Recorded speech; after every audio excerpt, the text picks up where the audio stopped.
Welcome to the first of hopefully many videos just like this one. Today we're going to be reviewing and testing a brand new product that's not even on the market yet. A couple weeks ago, Justin from ZYP Coatings reached out to me about a new product they've developing for the past year. It's a thermal paste. It's called Cool Off CPU Thermal Paste. Now ZYP has actually been around since 1982, and for the past 40 plus years, their main focus has been on thermally insulative coatings for metal, ceramics, and other substrates. Because their main focus has been in a completely different market, they reached out to me to see if I could do some testing and provide them some feedback on their new paste. Let me be clear on these 2 points. One, the CPU paste is not currently available on the market. And two, I was not paid or compensated in any way for this video. All they did was send me the product. They didn't provide me any talking points or any sort of stipulations on what I needed to do. So this video is gonna be in true redneck fashion. Now that that's out of the way, let's clear the table and open this package from them.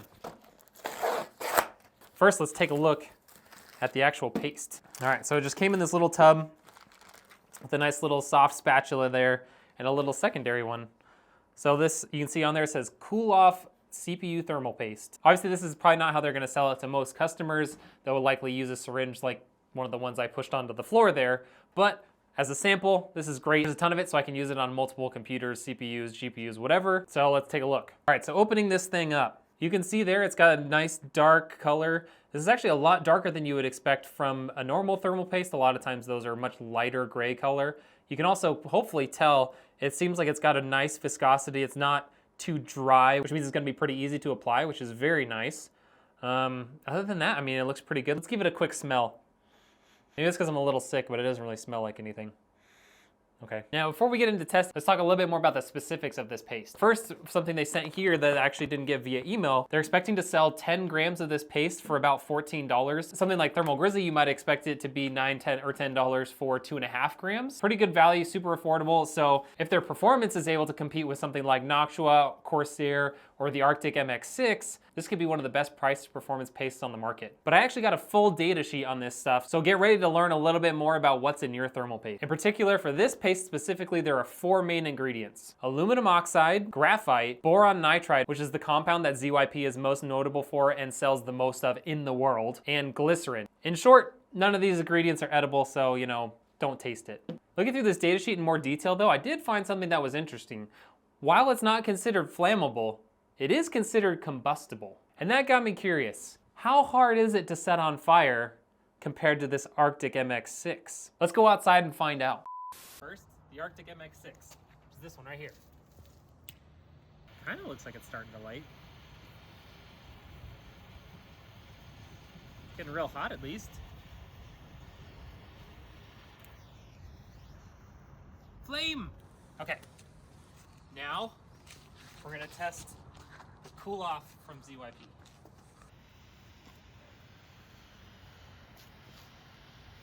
Oh, saw some flames there.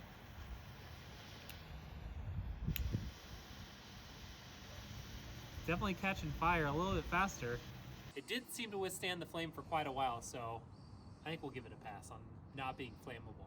Okay, all jokes aside, let's see if there's any more relevant properties to look at for this thermal paste. First, if you plan on doing a chilled or a sub-zero sort of PC build, this is not the paste for you because the freezing point is 18 degrees Celsius or 64 degrees Fahrenheit, which isn't that cold. So realistically, you wouldn't want to use this in a PC where we're gonna use a chiller loop. The paste is also considered non-conductive electrically, non-corrosive, and like we said, not flammable. Paste also has a shelf life of at least 1 year, which is nice, so when you go to buy it at the store or on Amazon, it hopefully won't be expired. Well, I think that's about as much as we're gonna learn from these data sheets, so let's get to testing this stuff. What better way to test it than to put it in direct comparison with our most recent Thermal Paste 2.0 test, which you can find on this video. And just in case anything has changed, we're gonna run another A to B test with this Noctua NT-H2, which is a really good performing thermal paste from our last series. So let's go get the test bench, pull off the CPU cooler, clean off the CPU cooler, and replace it with this mystery thermal paste. And like before, we're gonna do a 30-minute Cinebench test run where we'll look at average clock speed, average temperatures, and average power draw of the CPU. Plus, we'll run the Passmark CPU test and the Modern Warfare 3 benchmark test just to see if we can find anything that's different between the Noctua thermal paste and the ZYP paste. As you can see, we've started the Cinebench test. We're monitoring package power, we're monitoring the core effective clocks,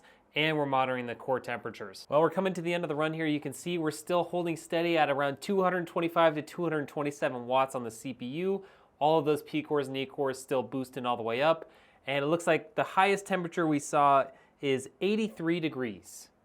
So that's the Noctua. Let's break it down, take it apart gently, and then try out the Cool Off CPU thermal paste from ZYP Coatings. No, wait, I almost forgot. We still gotta do the Passmark test and the Modern Warfare 3 benchmark. Good thing I remembered before I pulled the CPU cooler off. All right, that CPU came in strong. We're at the 91st percentile with a total score of 35118 for the CPU. Not too shabby. All right, and finally we have the Modern Warfare 3 benchmark here. You can see we averaged 282 FPS with the CPU showing an average FPS of 289, low fifth at 192, and the low first at 140 FPS. And our bottleneck there was at 70%. So we were actually being bottlenecked by the CPU and not the GPU, which means if we're able to get a little bit more performance somehow out of the Cool Off thermal paste, then those numbers will go up. Time to switch over for real to the Cool Off thermal paste. All right, let's give it a try. Now, unfortunately, it didn't come in a syringe, so I do have to kind of spatula it out. I don't know, maybe it looks a tiny bit grainy, for lack of a better term. But other than that, it goes on super easy. The viscosity's not bad, and it spreads super nice. So let me just kind of get the excess off here, and then we'll get the CPU cooler back on right away. All right, you can see we've got Cinebench open. Let's see how it does with this new thermal paste. Fingers crossed that it's gonna be amazing.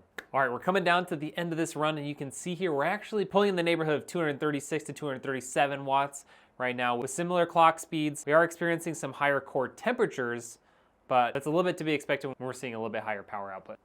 So let's move on to the Passmark and Modern Warfare 3 benchmarks, and then I'm gonna show you some graphs comparing the two, and then we can make our conclusions. Ooh, looks like we dropped down one whole percentile here. We are at 34,425 for the CPU benchmark test with Passmark. On to Modern Warfare 3. All right, we completed the Modern Warfare 3 benchmark. Average FPS for the CPU at 288, low fifth at 191, and low first at 45%, bottleneck at 69%. Let's see how those compare to the Noctua. We're gonna take my camera away, and we're gonna put the slides up so you guys can see it a lot better. First, we have the Cinebench average core clock speed. You can see on the Noctua, we were running just under 4470. With the Cool Off thermal paste, we were running around 4475. That's pretty well within the margin of error at just 0.1% difference. Not much to see there. The next one to look at is the average core temperature while running Cinebench.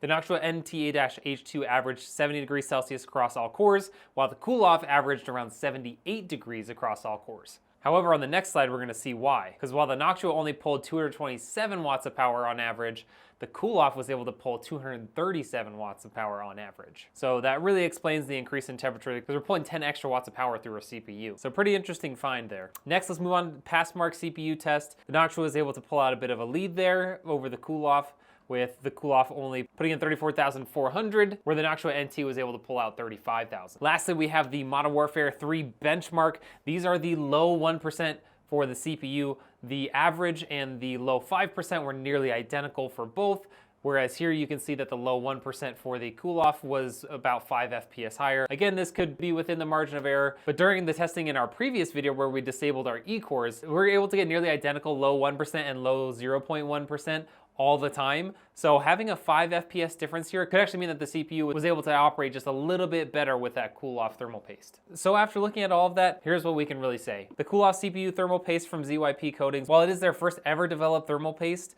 they've done pretty well, and clearly that year of research and development has paid off. It was able to completely hold its own versus the Noctua branded thermal paste, which is really saying something considering Noctua has been in this business for a really long time. So my final thought is, if they can actually sell this for the price that they're talking about, $14 for 10 grams, it's gonna be a huge bargain compared to just about anything else on the market. So there you go. Hopefully you'll see the ZYP Cool Off thermal paste in a store near you.